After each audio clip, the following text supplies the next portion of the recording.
ntabwo wongera gushima Imana nkuko bisanzwe. Uye Imana nzahora nyishima ubundi kubwayo ntabwo igifata na tirise y'akaruhuko. Yego. Bityo rero niba umuntu arangije umunsi akayishima ntibabipfe ntibimuhore ngo kukigewe ngo ukunda cyane ukanshima gahoro.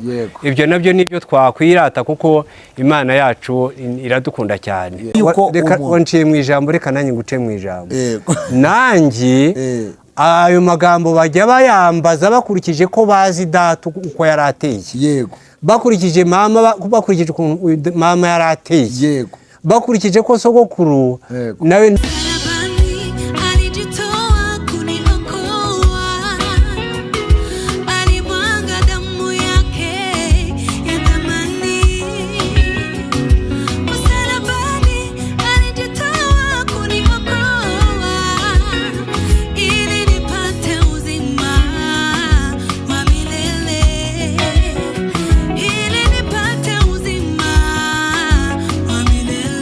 abadukurikiye nanone kuri MTO TV twongeye kubasuhuza. Amahoro n'umugisha w'Imana ibane namwe.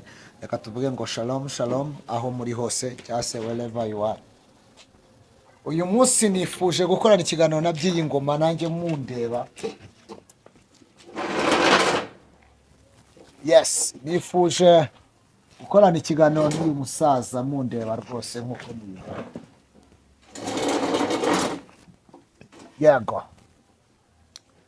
Aha, uyu ni umusaza By'iyi Ngoma Onesphore, muramumenyereye cyangwa se tujya tubana kandi tumugiriraho umugisha kenshi cyane. Njyewe ndi Munyanziza Theophile, iyi ni MTO TV. Dushimira Imana ikomeje kutubeshaho, ikomeje kuduhaza uburame, n'imbaraga zayo zikomeye iba yakoresheje, n'ubuntu bukomeye iba yatugiriye. Ariko mbere ya byose turabanza twiragize Imana. Mana, mu izina rya Yesu turagushimiye imbabazi zawe n'ubuntu bwawe n'urukundo rwawe. Izina rye nirihabwe icyubahiro. Uyu ni umwanya mwiza tugiye kongera n'undi kuganira. Ubane natwe muri byose, tubisabye mu izina rya Yesu Kristo umwami wacu. Amen. Onesphore, karame. Karibu nanone turagusuhuje. Yego rero ngiye hari ikiganiro tumaze gutambutsa. Yego. Ingingo igira iti kugayana. Twe kugayana. Iri ari A. Ubwo no hari gukiraho B. Yego, section B. Icyiciro cya ni icyiciro cya kabiri. Ni icyiciro cya kabiri. Yego. Ntabwo wongera gushima Imana nkuko bisanzwe. Uye Imana nzahora nyishima ubundi kubwayo ntabwo igifata na tirise y'akaruhuko. Yego. Bityo rero niba umuntu arangije umunsi akayishima ntibabipfe ntibimuhore ngo kukigewe ngo ukunda cyane ukanshima gahoro. Ibyo nabyo nibyo twakwirata kuko Imana yacu iradukunda cyane. Ubwo rero icyiciro cya kabiri kiri kuvuga ngo umuntu ugayana nuko abataza amateka. Yego. Umuntu ugayana nuko ataza amateka nta n'urukundo agira. Yego. Abo rero twavuga twahereje mbese hambere tukava nk'umuntu witwa Mose. Yego. Mose yari umuntu yavutse mu gihe kigoranye, ariko nyuma aza kwikanga kubaho neza ko yacukiye ibwami, akurira ibwami, abira umusore ibwami. Ariko uko amateka yagendaga amugeraho yabwirwaga akababaro ka bene wabo w'Abisirayeli. Ubwo rero ayo mateka yose ayacamo kugeza ubwo yaje kuhunga avuye mu gihugu cya Egiputa ajya kuba mu mahanga. Ageze mu mahanga Imana imusangayo iramubwira ngo ngaho usubira mu gihugu cya Egiputa. Kandi Mose ntabwo yari intyoza, yari umuntu rwose udakunda kuvuga cyane, ariko Imana ishima kumutoranya. Ababwira Abisirayeli, Imana iramukoresha bambuka inyanja itukura. Ubwo twavuga ngo ntihamagara abakomeye ahubwo ikomeza abo yahamagaye. Ubu se jewe mpagaze aha ngaha atari amashuri 6 nize niko ye. Ubu se ndavugira aha ngaha ku myaka 71 ari uko mfite impamyabumenyi ingana iki. Ni ukubera Yesu. Ni ukubera Yesu, ni ukubera Imana, ni ukubera rya jambo rivuga ngo kuva mu byaha niko kujijuka, ndetse no kuba witeka ni bubwenge. Ariko muze uvuze gutyo ngo kuva mu byaha niko kujijuka.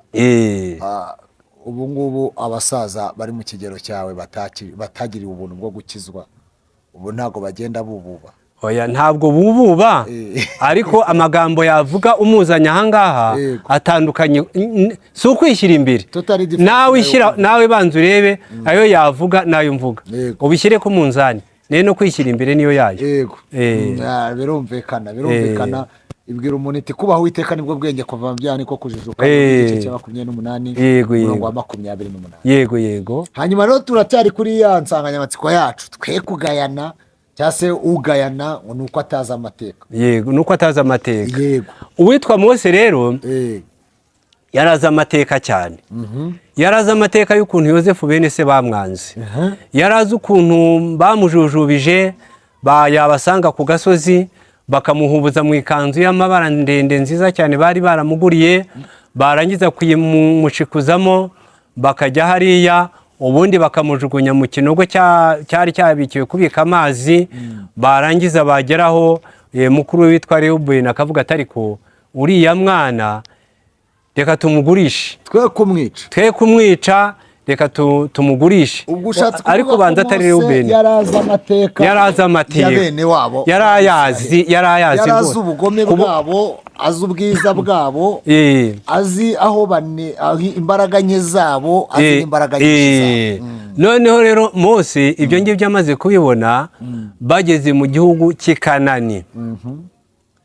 Imana ikoresha sebukwe, aramubwira ngo dore abantu ni benshi, umutwaro ni mugari.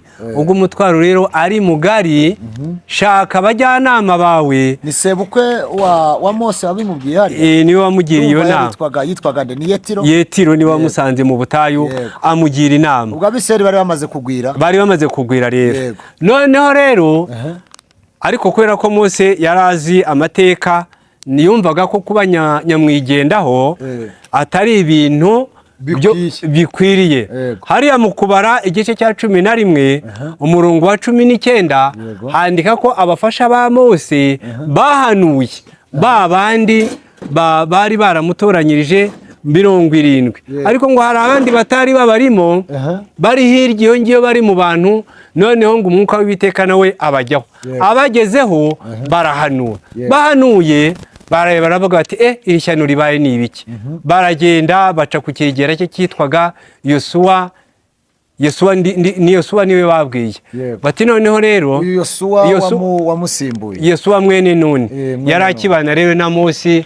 Baramubwira bati ariko rero nkawe rwose ugera ibukuru wavuga Mose, bari abantu ibintu bakuze ntabwo ari byo. Ariko kubera ko Yozefu yari afite amateka menshi muri we, Mose nako kubera ko Mose yari afite amateka menshi, yari azi ukuntu Yozefu yabayeho, yari azi ukuntu Yozefu bamuhinyuye, azi bene wabo, azi ukuntu Imana yamuhinduye ikamugira umuntu ukomeye cyane.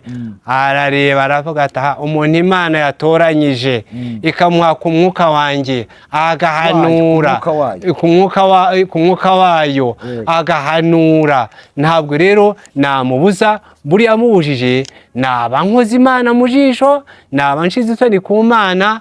Mose arabwira ati ntabwo ari ishyaka ryanjye murwanyi, ahubwo niyo ni ishyaka ry'umubiri. Abantu baraceceka. Arabwira ati ahubwo icyampa ab'ubwoko bwose bwa Isirayeli bagahinduka abahanuzi. Ibyo rero birangiye. Abantu rero batazi amateka rero nibo ngiye kukubwira. Umulewi witwa Kora mwene wabo wa Mose, uretse ko batari basangiye igisekuru, bari bahuriye kuri Lewi, ariko ba sekuru bari batandukanye. None yo kwera kutamenya amateka atangira ubyo kwigomeka. Atangiye ibyo kwigomeka akora ku Barehubeni, akora no ku bandi 250 bari ibikomerezwa mu muryango wa Isirayeli, bari abatware b'imiryango y'abasekuru. Abakoraho ngo bagende bigomeke, bahirike Mose, bamuvane ku butegetsi. Barambwira ngo uri kuwe Mose, uhora wigira ibyo ngibyo, ibyo ni ibintu. Arangije Mose arabareba, arabwira ati ariko ubi bintu koko muvuze nibyo. Arababwira ati batangiye kunegura Mose, batangira kumugaya rwose. Barangije icyakurikiyeho abo bantu bapfuye urupfu rubi cyane, ariko kubera ko insengero z'Imana zari zikinze, nicyo cyatumye iki cyiciro nyiti cya kabiri. Abandi 250 bari kumwe nawe ntabwo bigeze bumva ko kora n'udutani na Biramu bakoza ibintu bibi, baragenda noneho bagumura iteraniro ryose ry'Abisirayeli. Bamaze kubagumura, Imana iravuga iti noneho ubwo bateye amatiku y'abantu 250 bapfuye bazize gusuzugura umugaragu wanjye Mose na Aroni, mwigireyo nkwereke niba ari bo bagabo, niba ari jye mugabo, turarebana nabo. Imana ibigaragaza. Imana turaba tureba umugabo ari we. Mose aracatura arahendahenda, ibyo ngibyo birangirira aho ngaho. Undi muntu waneguranye kandi nawe bikamubyarira ingaruka mbi ni uwitwa Aroni na Miriyamu. Nabo bigeze kwitegereza Mose, baramunegura, baramugaya, ariko Imana iraza kubera ko bari bihereye bonyine, iraza irabasitopesha, arabwira ngo muceceke, umugaragu wanjye Mose akiranuka mu nzu yanjye, nivuganira nawe, murinde, mwihaye uburenganzira bwo kunegura, mukagaya umugaragu wanjye, umukozi wanjye mukamunegura. Ubwo rero nta kundi rero bigenze, murahanwe. Ubwo Miriyamu yasheshe ibibembe. Muri make abo ni abantu bagiye bagayana. Hari ikindi kintu navuga Muzehe Onesphore Karame, wenda Bibiliya ivuga benshi bagiye bakora ibintu by'amafuti, cyane cyane kugayana. Hari ukuntu umuntu agaya undi atazi n'impamvu yabyo, ugasanga uri guca imanza z'ibintu ibi n'ibi, ariko ntabwo uzi imvo n'imvano. Please, reka mbwira abantu badukurikiye kuri MTO TV, mureke guca imanza. Bibiliya iravuga ngo nimugaca urubanza rw'ikintu icyo ari cyo cyose, kuko urya munsi w'umwami wacu uzagera agaca urubanza rw'ibyagaragaye ndetse n'ibitaragaragaye nabyo. Yego. Nigeze guhura n'umuntu hano kuri hopitale ya Kinazi. Yego. hari zagari bari kuvuga ngo hari umuganga uri gukekwaho, ni amakuru yatambutse kuri radiyo mu minsi yashize, ari gukekwaho ngo gufata umugore. Yego.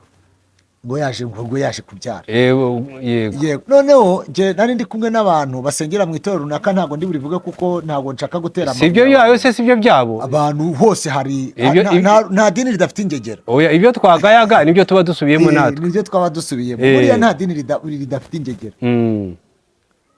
Kandi ni dini ridafite abakristo. Hari abafite, twese tugiye dufite abakristo mu matorero dusengeramo, ariko tugiye dufitemo n'ingegera.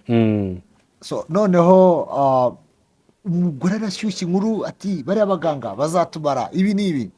Nabwira nti madamu, twumvikane, wasomye Bibiliya ijambo ry'Imana cyane wayisomye? Arambwira ati narayisomye. Kandi noneho niba warayisomye se, Bibiliya ivuga ngo iki? Yozefu bene se bajya kumugurisha, yamara kugera muri Egiputa, Yozefu kuzi ibintu yahuye nabyo, muka Potifari agashaka ko baryamana, Yozefu akabyanga. Uwasanze muka Potifari afite umwenda wa Yozefu, yego, yahakanye ko yashatse kumufata. Yego. Arambwira ati ntabwo ari kubihakana. Ndabwira nti rero nimube muretse, n'ubundi batangaje yuko akekwaho, ntabwo icyaha kiramuhama. Yego.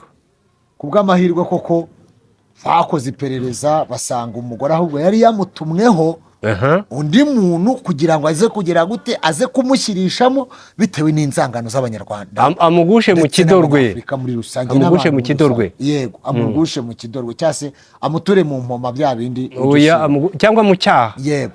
So oya, ntabwo yashaka kumutura mu cyaha, ahubwo kwari ukugira ngo yari yagambaniwe uwo mugabo kugira ngo noneho bamufate nyine bamufunge ubutazava muri gereza kandi ni icyaha cy'indengakamere. Ariko njyewe ndavuga nti buriya usanze abantu, impamvu turi kubwira abantu ngo ntibakagayane, usanze umuntu, donc Bibiliya iranavuga ngo iyo umuntu ari kurega mu rubanza ngo agaragara nk'aho ari umunyakuri, ngo ariko yo mugenzi waje aramuhinyuza rwose cyane. Ariyo uzasanga umuntu arimo arakora ibintu runaka, wihutire guca imanza, ariko nyuma yaho uze kwigarura, uze kwiretruva wavuze ibitakaragasa, ndetse wanabuze mugenzi wawe ngo umusabe imbabazi.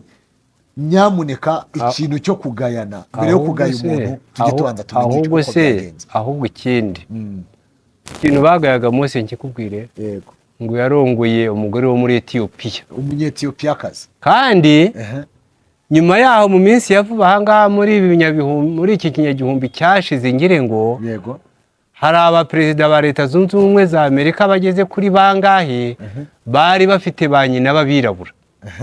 Urumva harimo Obama n'abandi ntabashije kuvuga amazina yabo. Yego yego. Uriya Obama ni uwa gatanu mu baperezida bari bakomokaga ku babyeyi bafite ubwenegihugu buvanze n'ubw'abanyafurika. Yego. Ni uwa gatanu buriya. Wese unyibutsa umunyafurika umwavuze ngo je suis negre et je me glorifie de son nom, ngo ndi umwirabura. Ndabyumva kandi nejejwe ngo nuko n'iryo zina nyuzwe n'iryo zina. Reka tubwire abantu ngo nimunyurwe nabo muri bo. Yego.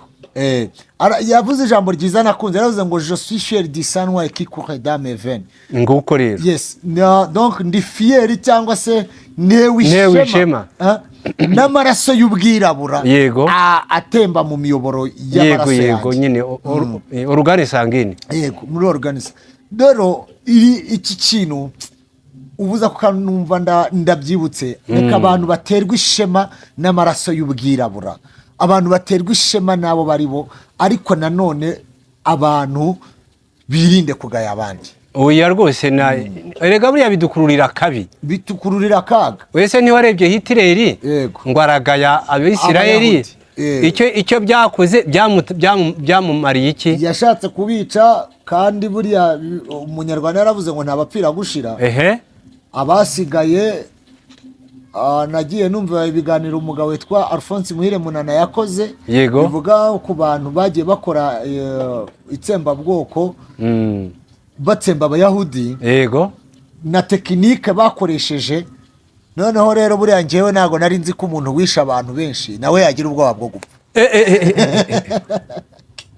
Amaraso ni mabi. Nibaza ubundi ko wisha abantu 700 wowe uratinya gupfa kubera iki? Suko murisha abantu 1000, yisha abantu miliyoni, ariko aratinya gupfa. Yego. Jenoside y'abayahudi ndu barahitanye abayahudi bagera muri miliyoni 6. Hasigara miliyoni 3. Kandi burya iyo bavuze miliyoni 6 hari n'ababa barapfuye burya batazwi batamenye. Oya, abishwe na za murenguzi, abishwe n'inzara, hari abiyahuye mu mazi, amazi yahitanye abatamenywe irengero ryabo. Hari abo bagiye batwika, abo ntago ibiziga byabo byagaragaye ku mugani w'abantu. Hari abagiye mu bwato baba benshi cyane, burarigita bahera iyo ngiyo. So miliyoni 6 n'abantu benshi. Iyo tuvuze ngo hari abanyarwanda bazize jenoside yakorewe abatutsi bagera muri miliyoni, mwibuke ko hari mu gihe cyo kwibuka jenoside yakorewe abatutsi 1994 hari icyo twita umusirikare uhagarariye intwari itazwi.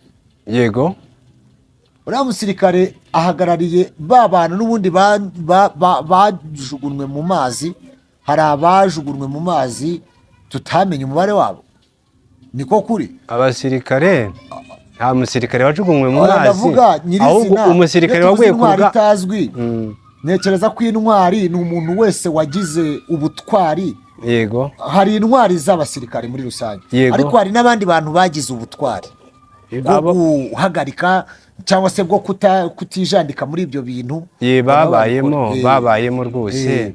Babayemo. Hari umuhete hano hepfo muri Gisagara. Yego. Wiringimana Agate. Hari abanyeshuri b'Inyange. Hari umumaseri witwa Niyitegeka Felicite. Uwo nawe yabaye intwari, akora ibintu by'intagereranywa. Ubwo rero Imana, ariko ntabwo ikintu twakurijeho ni ukugayana icyiciro cya B. Ubwo rero abo ngabo rero urumva ko ingaruka zo kugayana ntabwo bamenye amateka ya kera n'ayavuba yo kuri Mose, ntayo bigize bayamenya. Ariko mu by'ukuri Aroni na Miriyamu ntabwo bari bayayobewe. Twe guca kuri. Yego. Na buriya Kora na Dotari na Biramu ntabwo bari bayobewe amateka ya Mose, ukuntu yambukije inyanja itukura. Ntabwo yari akwiye kugururirwa, guhinyurwa no kwigomekwaho bene kariya kageni. Muze hari ikintu nibutse. Yego. Ku kijyanye no kugayana, hari ukuntu dusanga duturuka mu miryango itandukanye. Yego. Noneho hari ukuntu umuntu aturuka mu muryango, ugasanga umuryango harimo nk'umuntu wakoze jenoside wenda n'urugero, Mm. harimo umuntu w'umujura, harimo umuntu w'umugome ruharwa. Yego. Noneho abantu bakajya bareba wa murakate Yego. akaturuka hana Yego. ati buriya se tumwizere we ntiyakora ntiyaba ameze nka runaka gutya na gutya. Oya. Donc ugasanga abantu bafite mentalite Oya wanciye mu kumva yuko ijambo. Wanciye mu ijambo, reka nanjye nguce mu ijambo. Yego. Nanjye ayo magambo bajya bayambaza bakurikije ko bazi data uko yari ateye. Yego. Bakurikije mama, bakurikije ukuntu mama yari ateye. Yego. Bakurikije ko sogokuru Yego. nawe nta bakurikije ukuntu yari ateye. Noneho iyo batekereje sogokuru ukuntu yari ateye, bavuga ko umwana we yaba mu bikumbusho. ubwo niba sogokuru yari afite yaragawaga kuri 30%, data akwiye kugera 50%, noneho jyewe nkagira umugabo wa 75%. Bityo rero nkaba nkwiriye, bakamuga bati nkaho ubwo se ibyo ni ibiki ko tukuzi. Nanjye ibyo rero bimbaho, ntabwo usebanyije kandi ntabwo ubeshye, uvuze ukuri. So reka tubwire abantu rero, umuntu arivukira. Umuntu cyane. None se Yozefu yabaga Yozefu yarokotse muri bene saba muzima. Aba prime minister wa Egypt. Yes. Yego. Aba muzima. Umuntu arivukira. Yego. Banyarwandakazi mutwumva, umuntu arivukira. Icyaha cy'umubyeyi ntabwo gikwiye kubazwa umwana. Icyaha ni gatozi. Yego. Birashoboka ko umwana yarusha ubugome se, ariko biranashoboka ko ubugome yabukura kuri ba sekuruza nawe atazi. Oya, birashoboka ko n'umubyeyi wawe yaba imfura kajana kandi wowe ukaba inyamaswa sauvage. Yes, un animal sauvage. Sauvage. So ubwo rero twajya tubwira abantu, ntukagaye umuntu ushingiye ku miryango, ntukagaye umuntu ushingiye ku kuba imiryango ye uyizi, kuko uzi aho avuka, kuko uzi abana be, kuko uzi papa we, kuko uzi mama we. So umuntu arivukira. Amarangamimerere y'umuntu. Yes, irangamimerere ry'umuntu. Ry'umuntu ku giti. Ntaho ahuriye n'ibyo abuzukuru n'abuzukuruza. Oya. Yego. Ni muri ubwo buryo rero, muri patitu tubwira abantu ngo bakagayane, nyamuneka tugaruke ku isoko. Icyambere na mbere, umutima Yesu yasize, yerega Yesu yasize umuti, nuko bahise bawanga. Nk'Abakorinto nibo bantu ba mbere, ndakeka ko ari, sinatinya kuba ko ari abantu ba mbere bashinze ayandi matorero igihe bitaga ngo jyewe ndi uwo kwa Kefasi, jyewe ndi uwo kwa Apolo, jyewe ndi uwo kwa Paulo, jyewe ndi uwo kwa Kristo. Aho ngaho rero jye ndumva ko Yesu kugira ngo yagosoreye mu rucaca, ariko yagosoreye mu rucaca, ariko nubwo yagosoreye mu rucaca ntabwo twari twiheba, kuko umwuka we aracyahari, aracyagenda agarura abantu. Erega ubu tugeze mu gihe umuntu agomba kwikosora, nk'uko wa mwami w'inenewe yikosoye. Kuko umwami w'inenewe yarikosoye, kandi Imana irabyemera, nta yandi mananiza, nta zindi mpamvu ibashyizeho. Muze urakoze cyane, Imana iguha umugisha. Tugusangire. Turagushimiye uburyo uba witanze ukaza guha ibiganiro abantu badukurikira kuri MTO TV. Hanyuma nagira ngo uhe ubutumwa umuntu udukurikiye ufite umuntu wamuhemukiye, icyo gihe muyamukoreye akaba kiri kukirebera mu baturuka mu muryango we, uwo muntu mumpera ubutumwa rero namuha, ndasaba ngo umwuka wera musange. Ni ukuri, kuko ntabwo wamuteza abantu bakora amavuna ngo bamuhindure. Nta nubwo wamutwara muri gereza ngo hamuhindure. Jyewe numva nasaba Imana ikohereza umwuka wera akamusanga asinziriye, akamubwira ngo nyabuna unamura icumu. Erega iryo ni icumu. Uzi kwiyongeza umuntu ayishyira mu bana, abana bakayishyira mu buzukuru, wazajya kureba ugasanga ishyanga ryarapfuye, ryarahumanye, abantu byararangiye. Umuzi wo gusharwira wahindutse igisura kinini cyane, uragenda ubaba abahise n'abagenzi. Jye nubwo butumwa natanga ku bantu. Imana idukundiye, ntabwo twari twiheba. Imana ikohereza umwuka wera mu mitima, ariko nabo bakareka kwinangira, kuko Farawo yarinangiye, bimuviramo Kora Datani barinangiye, Kora Miriyamu nawe Miriyamu ariko yisubiyeho. Ariko se Miriyamu yisubiyeho uretse ko yabonye ikinyafu cy'ako kanya ikinyafu ikinyafu cy'ako kanya Umufaransa yavuze ngo quelque fois les conséquences corrigent mieux que les conseils. Yego rimwe na rimwe ingaruka zigisha kurusha inama. Yego nibyo. Hari abantu rero bashaka kuzigishwa n'ingaruka, reka tubabwire ngo nyamuneka wishaka kwigishwa n'ingaruka aho bwigishwa n'inama. Kwemezwa n'imigeri nk'ipikipiki. Yego. So rero abantu mwikwemezwa n'imigeri nka pikipiki, ahubwo nimwemezwe n'inama tubagira. Bakunda kandi twifuriza ibyiza mwebwe mudukurikira umunsi kundi kuri MTO TV. Reka tubabwire ngo amahoro umugisha Imana bibane namwe. Wenda byashoboka ko waba udukurikiye, ibyo kurya ari ikibazo, ibyo kwambara ari ikibazo, abana kwiga, dore turi no mu gihe cyo kujya kwiga kw'abanyeshuri mu minsi iri imbere, ugasanga ni ikibazo. Hari n'ababyeyi nabonye bagira abana batsinze akavuga ati nagize ibyago bitewe n'ubushobozi afite. Nagize ikibazo, umugore wanjye yatwise, inka yanjye yabyaye, afite ibyo guhemba. Ariko niko ikinyarwanda niko giteye. Rero reka tubabwire namwe mufite wenda ubushobozi bukeya, tubabwire ngo Imana ni Imana irema amateka, kandi mwebwe mwifuza kuba mwatuvugisha, nimero zacu ziri aho hasi n'ubundi ni 0782464848. Hanyuma muzehe by'ingoma Onesphore, ndagusaba utange nimero zawe. Kimwe cyo umusaza turi kumwe by'ingoma Onesphore ni umukristo, ni njyewe umutangiye ubuhamya, si we witangiye ubuhamya, njyewe ndabizi ni umukristo. Icya kabiri, asabira abantu baba basore baba bakobwa, n'ubu ngubu ubu turi kumwe agiye kuva ahangaha asubira mu kirori n'ubundi kugira ngo akomeze imihango y'ubukwe igiye kuhabera. Hanyuma rero umwifuza ushobora kuba wamuhamagara aho uri hose mu gihugu, biragusaba kumutegera, birumvikana. Kandi n'umuntu w'umusaza murabibona afite umufasha, afite n'abana bari kwiga, ariko kandi hari n'igihe wanamukunda ukavuga uti uyu musaza ndifuza kuba namuvugisha. Si ngombwa ngo njye wumvugishe, birashoboka ko wanyura kuri we kandi Imana izaguha umugisha mwinshi cyane. Onesphore, watanga nimero yawe? Mbere yo kuyitanga, nagira ngo menyeshe waba nkeneye, yego, ko ku itariki 7 z'ukwezi kwa 9, yego, anyeneye kuri iyo tariki ntabwo yambona. Nta kibazo, nzaba ndi ku Gisenyi. Nzaba ndi ku Gisenyi nabwo nagiye mu bukwe. Yego.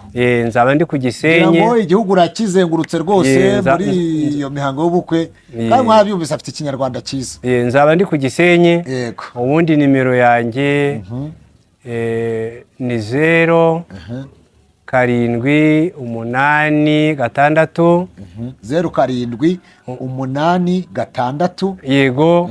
Hanyuma noneho 056 056 261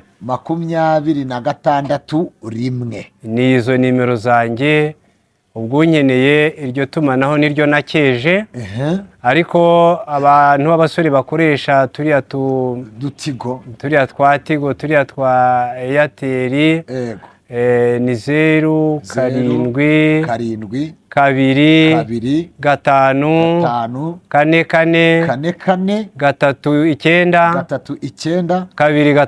4 3 ubwo rero abasore bakoresha utwo ngutwo naryo narariyobotse.